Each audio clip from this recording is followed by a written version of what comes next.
Hey everyone, it's Jack here, TalkNorwichCity. Welcome back to another video. I'm sure you're watching this with as much of a grin on your face as I have. Norwich City beat Coventry by 2-1, and on the face of it, that sounds fairly undramatic. A 2-1 victory at Carrow Road against the side that we probably should be expecting to beat. However, the reality of it was far different, and there are certain moments in life that I would just love to just bottle up and just keep it and remember that feeling and exactly what those seconds felt like.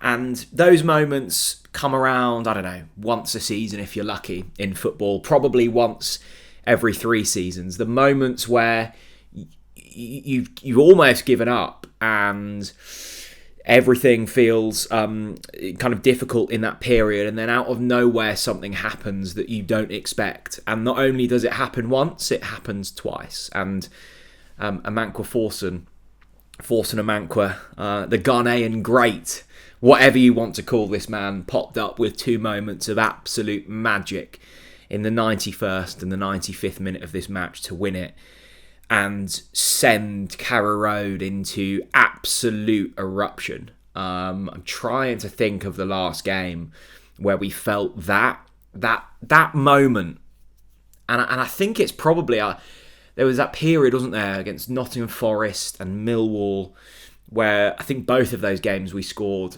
2 goals in additional time, and there's something really special about coming from behind and scoring that late to turn it around, and particularly in this game where I didn't think Norwich were that great, and we'll get on to that, but I want to embrace this feeling and cherish it, and there are often moments in seasons that can kind of define them, and that can be for good or that can be for bad, and this really feels like a moment that has the potential, I'm not saying it will, but has the potential to change the line of journey for this Norwich side. It's January. Norwich have already made a signing, and that comes in the shape of Dobbin, who made his debut off the bench and looked good. And Norwich will make more additions, and there's already been a couple of outs in Christian Fasnacht and Ashley Barnes, and it feels slowly but surely this is a side and an era that are trying to change and trying to change kind of quickly, and Johannes will be really keen to really put his stamp on this side and create a squad that he believes in and a squad that believes in him. And look, Forson Amankwah was one of his signings. He was a young player, still young, who started really well. I remember the game, I was doing Canary Call actually for both the Stevenage game and the Crystal Palace Cup games, and in both of those games, and I know he went off in the Palace game, and that was kind of the beginning of the end in kind of chapter 1 of Forson Amankwah at Norwich City. But I remember in the Stevenage game in particular, and I think Sheffield United at home as well, he just looked brilliant. You know, his touch. He came on in the opening day against Oxford, and you know when a player just kind of has it, and the first couple of touches, I was like, there's something there, and I was really excited about Forson for the opening kind of month, and then he got that nasty injury at Crystal Palace, and we haven't really seen him since. I don't think he's played for the last 7 or 8 games. Like his career kind of development really hit a stumbling block, and yesterday his opportunity arises off the bench. I think Johannes said in his post-match interview that he wanted a left-footed wide player, and they looked to Forson for that. And look, at the time, it felt slightly balmy, the substitutions we were making. I mean, we ended the game with Dobbin, Gordon, Hernandez, Forson, all on the pitch. There were just loads of wingers at the same time, and I think they were basically trying to create an overload on that left side of the pitch that eventually worked.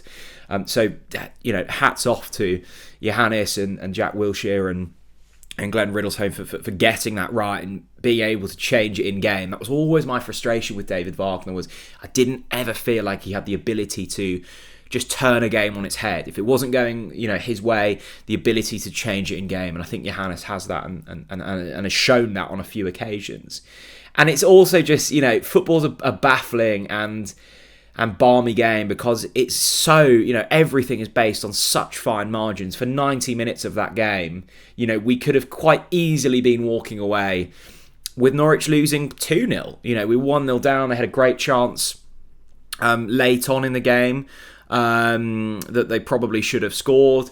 You know, if you walk away from Coventry at home having lost 2-0, the mood and the direction of travel feels incredibly different. But you know, and I'm trying. That's why I always try and look at this with a bit of a wider angle lens, and like try and feel like the movement is heading in the right direction, rather than really kind of concentrating on the minute of detail. And look, we've had this the other way. We should have beaten Cardiff away from home earlier on in the season. Cardiff scored not as late as these goals, but 2 very late goals to turn it around. And as you know, as devastating as that felt that day, you know, Norwich were just, you know, decimated with injuries, and actually for the large part of that game played really well and lost the game. The performance was not really any different to this, where for 90 minutes I didn't think we were okay, I didn't think we were great, and have kind of turned it around and won it. I think the interesting thing that Johannes mentioned in his post-match interview, if we're really kind of dialing into this, and I felt it, I didn't think we were patient enough. The build-up felt very rushed, it felt very frantic, and I think Coventry tried to implement that onto us and did it well. There was a lot of kind of these hopeful, long, floaty balls forward from Duffy and Doyle, and maybe that was what they'd been told to do, but I don't like it when Norwich do that. I think they're much better with the ball on the floor. They've got some good technical players in there with Nunez and McLean and Marcondes, and it feels a shame when you're just trying to lump these, not even lump, but just those hopeful, puffy balls forward that really don't ever kind of create anything. And look, Coventry made it difficult, and I thought they actually looked quite good under Frank Lampard. So maybe it was a bit of that, and maybe it was a bit of, you know, still trying to figure out what Ante Cianatz's role in this side is, and like, can we get Schwartau into the game? And that front three still feels a little bit, not messy, but incomplete in terms of what we're trying to do. And this side is still very much an evolving kind of plan. But it did feel, particularly in that second half and the latter stages of that second half, that Norwich felt composure and they managed to kind of create chances. And look, I think it was Marcondes maybe had a chance. I was up the other end, but Fisher had a chance, and all quite quickly. And after that, it was like, oh, maybe this isn't our day, and this is one where you go away and you learn from and you try and find lessons from after a really good win against Luton, and then you come back to Carrow Road and you don't quite get it done. But now it's, you know, 10 points from a possible 12 over the kind of festive period. Good win against Luton in the week away from home. They should have beaten QPR, and I think they'll be disappointed not to have done. But this feels like a bit of a Brucey bonus in terms of where we were and kind of where we eventually finished in this game. And look, it was a lovely moment. And were Norwich perfect? No, they weren't. And I don't think Johannes will. I think once the dust settles, he'll be looking to kind of put some of the wrongs right. But there is certainly passion in this side. There is certainly a belief in this side, and that can take you a long way. And then when you sprinkle in a bit of Josh Sargent and you sprinkle in maybe a January kind of transfer signing, that's what's then needed to really kind of catapult you up the table. Look, Norwich are 4 points from the top 6. There is no reason why they can't get in the playoffs this season. I think it should be the aim. I think it will be the aim. I think Ben Napper and Johannes will be looking to make that happen. It's a tough run coming up. We've got obviously FA Cup action this weekend that I can't really fake excitement for. Then it's 2 really tough away games in Sheffield United and Leeds. You just want to try and get through this next couple of weeks unscathed, and what I mean by that is without injury, without a crushing defeat away to Leeds or something. Maybe pick up a couple of points, a couple of draws would be lovely, and then it's Swansea at home, Watford away, Derby at home, Preston at home. That's the period that you try and again put a run together.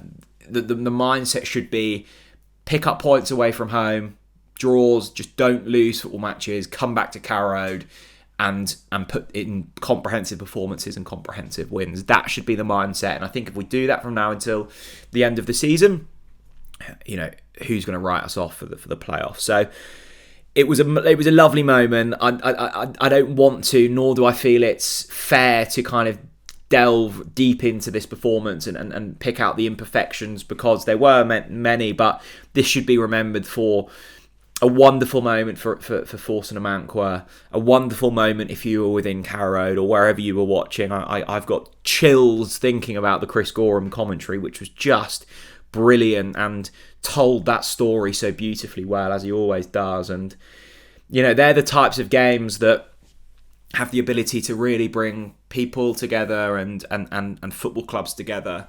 And let's hope that energy and that feeling is used positively and proactively moving forwards, because, as we say, you know, there are moments in seasons, and they come around incredibly rarely, that have the ability to kind of change the direction of travel, and that might not be taken advantage of, but it feels like an opportunity for Norwich to potentially kick on. It was a memorable game.